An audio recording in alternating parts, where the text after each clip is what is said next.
What could have saved Charlie Kirk's life? That's the question I want to ask and hope to answer in this video. Now, I know in the last few days there have been a lot of discussions about who Charlie Kirk was, what his politics were, what his statements were, but that's not what I'm talking about, because I happen to be a free speaker, which means that I believe that in a functioning democracy, which we can argue America still is, it doesn't matter what your opinions are, you have free speech and no one can resort to violence to stop you. Now, Charlie Kirk was obviously loved by a great number of people. His family, his 3-year-old daughter was in the audience when he was killed, but a lot of supporters right up till the President of the United States, very powerful people. Why weren't they able to keep him safe? So that's the question. We have to first look at how he was killed. Now, Charlie Kirk was shot from a rooftop using a bolt-action hunting rifle from what we understand 140 yards away. Now, what does that mean in Indian parlance? That's 128 meters, which means take the distance between the batsman's crease and the boundary wall, which is normally about 60-65 meters, and double it. So twice the radius of a cricket field. That's quite a distance away. It's a powerful rifle. So if he had more security, could this have been stopped? No. If he had armed guards standing around him, would it have been stopped? No. If everyone in the audience had been patted down and searched, would it have been stopped? No. The only thing that could have saved Charlie Kirk was stronger gun laws and gun controls in America. So that brings us to the question of why America, which still loses 47,000 people every year to gun violence, changes nothing as far as its gun laws are concerned. That's what we're going to talk about. So like, share, subscribe and sign up for our membership. Now I want to quickly address another question that will come up, which is that why are you sitting all the way in India discussing gun laws in America? How does it affect you? Well, the truth is, all of us sitting in India right now have loved ones in America who are working there, who are living there, whose children are going to school, who they're going to college, and this is something that we find very interesting, and so we want to be able to understand America's perspective on gun laws. But still, if you want to leave that comment, go ahead and do so in the comment section. Let's first take a look at the scale of the problem, right? So in 2023, 46,258 people died from gun-related injuries in the US. 58% of those were suicide, 38% were murders, and the rest were encounters with law enforcement and accidents. So 8 out of 10 murders in the US involved firearms in some way. Let's look at a smaller subset of mass shootings. The FBI has a very strict definition of mass shootings. Based on that definition, 105 deaths from mass shootings in 2023. The Gun Violence Archive has a broader definition, and based on that definition, there are 722 deaths in that year from mass shooting. Gun violence kills more people than car crashes, HIV, and plane accidents combined in America. But I want to look at children and teenagers specifically. From the ages of 1 to 19, in 2020, firearms overtook car crashes as the #1 cause of death among American children and teens. So car crashes killed 4,000 children and firearms killed 4,300 children. And the youth deaths include homicide, suicide, accidental shootings, because sometimes if you have a gun in the house, it's not properly locked or the safeties are not on, a child might find it. In comparison to other wealthy countries or first world countries, the causes of child death are accidents, congenital diseases and conditions, not guns. So simply put, guns are now the biggest killer of children in America, and yet nothing changes. Let's take a look at how many guns America really has. And these are civilians, citizens, regular people living next door. The US has 390 million firearms in circulation right now, which means it has more guns than it has people. So to put that in perspective, for every 100 residents of that country, there are 120 guns. And compare that to India. For every 100 people that live in India, we have 5 guns. So that's the difference. Gun ownership is deeply divided. 45% of the Republicans say they own a gun, 20% Democrats. 72% of these people say they do it for personal protection. So that's their main reason for owning one. So Americans say it's my right to have a gun, it's my right to protect myself. That's the main argument. And where does this come from? So sitting back in India, when you hear that, you need a gun to protect yourself. And these are automatic rifles. Now, you'd think that, hey, but you have the police, you have a very strong army, what are you protecting yourself from? Because we grew up, culturally watching American sitcoms and television shows and movies where, the NYPD and your police departments are so prompt in how they respond to you. So then why do you need guns, right? So that's the big question to ask. Also, a quick sidestep to explain the difference between an automatic rifle and a non-automatic rifle. In a non-automatic rifle, once you fire it, you have to stop, load it again, and then you're ready to shoot one more time. So there's a break. You have to keep reloading your rifle. An automatic rifle, like an AK-47, just reloads on its own. So you buy a magazine and you just go, you don't have to stop. There is a debate that perhaps automatic rifles, which are normally used in mass shootings because you could just keep shooting without stopping, is some things that need to be taken off the streets, because that is where the massive problem is. Coming back to why Americans feel they need guns to protect themselves is something called the Second Amendment. So back in 1791, when the country was very young, so it was a new republic, it was fresh out of a war from Britain, citizens were arming themselves with muskets, and and guns were seen as a way of protecting themselves against tyranny, against somebody coming and taking over their country one more time. So this is what the Second Amendment says. Back in 1791, it says, and I quote, "A well-regulated militia being necessary for the security of the free state, the right of the people to keep and bear arms shall not be infringed." Now, over the centuries, this has been interpreted in different ways as to what the state militia actually means and what this individual right actually means. But in 2008, the Supreme Court of that country settled in a case that the Second Amendment guarantees the individual right to own guns. So then it changed everything. It made gun ownership not just a tradition, but a constitutional right. And so that's a constitutional right that cannot be taken away from you. I want to again put into perspective what our laws are in India as far as gun control and where that came from historically.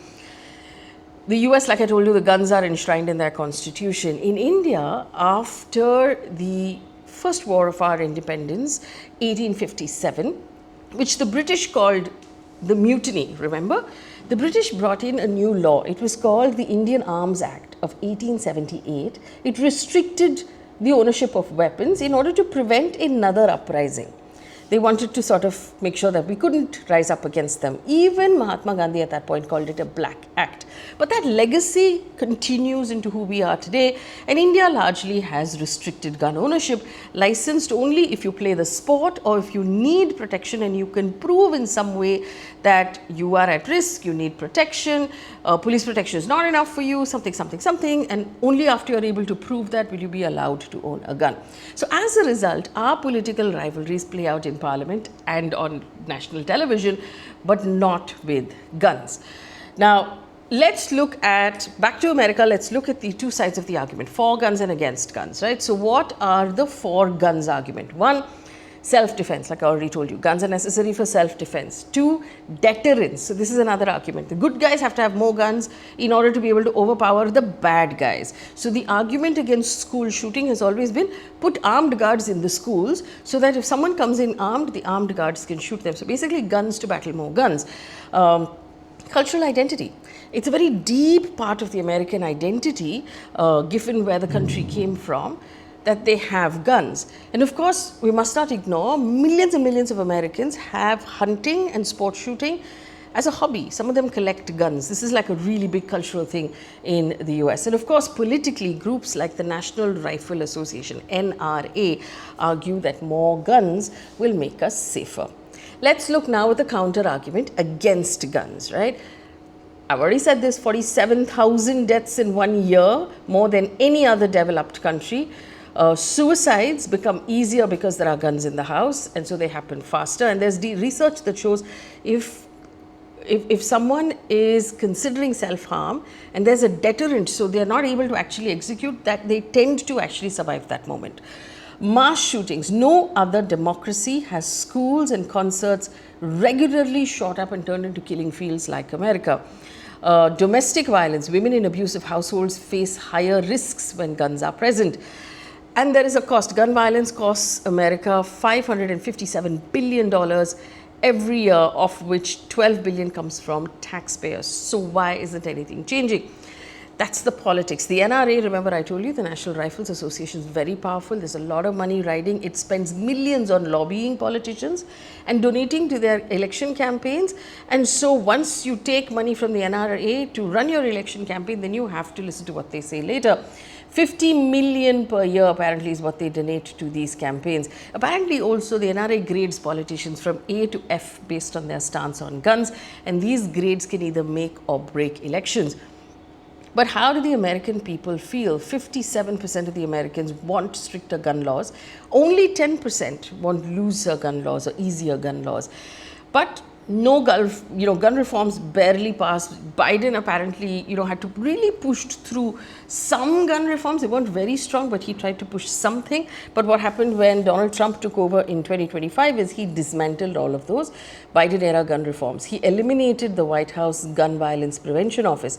He pushed for something called National Concealed Carry Law, which means if one state gives you a permit, it's valid everywhere. So there are some conservative, there are some, liberal states that are not so pro-gun, and they will not give licenses so easily or permits so easily. They're not called licenses in America, permits so easily, but now you can get one from a conservative state and then take your gun wherever you want.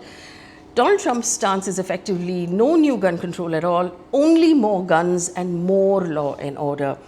So this is why nothing changes. Every time there is a school shooting, there's Sandy Hook, there's Parkland, there's Las Vegas, there will be outrage, there'll be vigils, there will be politicians who will promise change, and then there will be silence because guns have the money, and they are not just about weapons, their identity, their politics, their history, and of course, like I said, their money. So here's the paradox. The US actually loses 130 lives every day to gun violence, and yet the right to bear arms is defended more fiercely than the right to live without fear.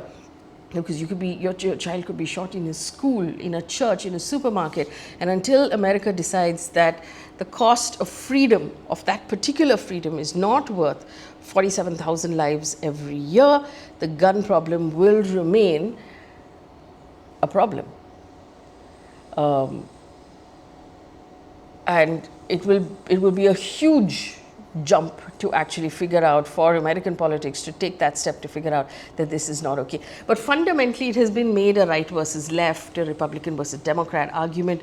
It's really a life versus death argument. People on the right in America who are what they call anti-abortion or pro-life, they say that every child, unborn child should be protected, and so abortion should be made illegal, which they have gone ahead and done. But yet somehow the shooting of children in schools is something that they are not preventing, and I find that really fascinating, and I find that deeply worrying for children who have to go to school every day and do drills as to what they will do in case someone marches into their school with a gun.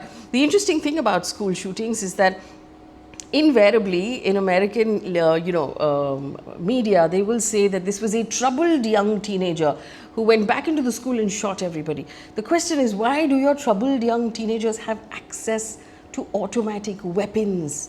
I mean, it seems like common sense. If you're saying arm the good people, is there a way legally to make sure only good people have guns? Do you have a system in your law and order that will actually establish that this is a good person, this is not mentally disturbed, this person is not prone to violence, this person is not prone to self-harm? Is there a way to round up everybody who has a gun and check them on an annual basis to make sure that their mental health is not waning? How can you possibly execute something of that size? And is there a way to whittle down the number of good people you believe should have access to guns? Right now, between the life and death argument, the guns are winning. Leave me a comment in the comment section, especially if you are an NRI, you're an Indian who you live, or you're of Indian origin and you live in the US, you live anywhere overseas. How does this make you feel? And I am really interested to know, How do the NRIs feel about gun control? Do you feel nervous when you send your children to school or when you're in a supermarket? Is there a constant sense of, is this person walking around with a gun? Because it's very alien to us in India, right? We don't have, that's one thing we don't worry about. We worry about mosquitoes and bad air and bad water and in potholes, but we don't have to worry about guns, at least in most of the country. So let me know how you feel about this and leave me a comment in the comment section.